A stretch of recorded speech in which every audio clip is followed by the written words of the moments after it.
पारोळा तालुक्यात जामदा डाव्या कालव्यातून पाणी सोडल्याने शेतकऱ्यांमध्ये आनंद. सार्वे बुद्रुक. माजी आमदार चिमणरावजी पाटील आणि आमदार अमोलदादा पाटील यांच्या प्रयत्नातून जामदा डाव्या कालव्यातून सार्वे बुद्रुक पाट 4द्वारे पाणी सोडण्यात आले आहे. या पाण्यामुळे सार्वे बुद्रुक, सांगवी, इटवे, विटनेर, पळासखेडा, बवरखेडा, विवरेपर्यंत लिफ्टद्वारे उपसासिंचनसाठी पाणी उपलब्ध होणार आहे. कार्यकारी अभियंता, गिरणा पाटबंधारे विभाग जळगाव विनोद पाटील व उपविभागीय अधिकारी, पाटबंधारे उपविभाग, एरंडोल कुलदीप पाटील तसेच कासोदा सिंचन शाखा अभियंता मंगेश वंजारी, प्रवीण पाटील व कर्मचारी आणि सार्वे बुद्रुक येथील सरपंच मनोज नरसिंग पाटील, रशीद खाटीक आणि तेथील शेतकरी ग्रामस्थांनी खूपच चांगल्या प्रकारे नियोजनबद्ध प्रयत्न करून पाणी आणण्यास मदत केली.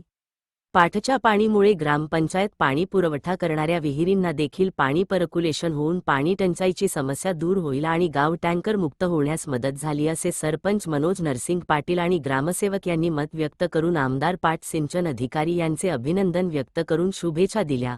महाराष्ट्र गौरव न्यूजकरिता मुख्य संपादक विनायक पाटील, तालुका पारोळा, जिल्हा जळगाव.